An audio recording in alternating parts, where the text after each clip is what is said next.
किसी गांव में एक साधु रहा करता था। वह जब भी नाचता था तभी बारिश होती थी। इसलिए गांव के लोगों को जब भी बारिश की ज़रूरत होती तब यह लोग उस साधु के पास जाते और उनसे अनुरोध करते कि वह नाचे, और जब वह नाचने लगते तो बारिश ज़रूर होती थी। कुछ दिनों बाद 4 लड़के शहर से गांव में घूमने आए। जब उन्हें यह बात पता चली कि किसी साधु के नाचने से बारिश होती है तो उन्हें यकीन नहीं हुआ। शहरी पढ़ाई लिखाई के घमंड में उन्होंने गांव वालों को चुनौती दे दी कि अगर हम भी नाचेंगे तो बारिश होगी, और अगर हमारे नाचने से बारिश नहीं हुई तो साधु के नाचने से भी बारिश नहीं होगी। अगले दिन सुबह सुबह गांव वाले उन 4 लड़कों को लेकर साधु के कुटिया के पास पहुंचे।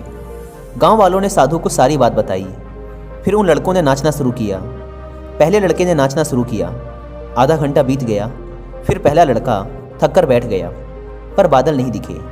कुछ देर बाद दूसरे लड़के ने नाचना शुरू किया और 1 घंटे बीतते बीतते वह भी थक कर बैठ गया। बाकी दोनों लड़कों ने भी ऐसा ही किया, पर बारिश नहीं हुई। अब साधु की बारी थी। उसने नाचना शुरू किया। 1 घंटा बीत गया, पर बारिश नहीं हुई। साधु फिर भी नहीं रुका, वह नाचता ही रहा। नाचते नाचते 2 घंटे बीत गए, पर बारिश नहीं हुई। 4 घंटे बीत गए, पर बारिश नहीं हुई। लेकिन साधु तो रुकने का नाम ही नहीं ले रहा था। धीरे धीरे शाम ढलने लगी कि तभी बादलों की गड़गड़ाहट सुनाई दी और थोड़ी देर बाद जोरों की बारिश होने लगी।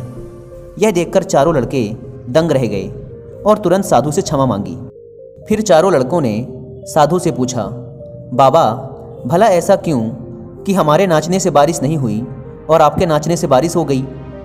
साधु ने उत्तर दिया, जब मैं नाचता हूँ तो 2 बातों का ध्यान रखता हूँ।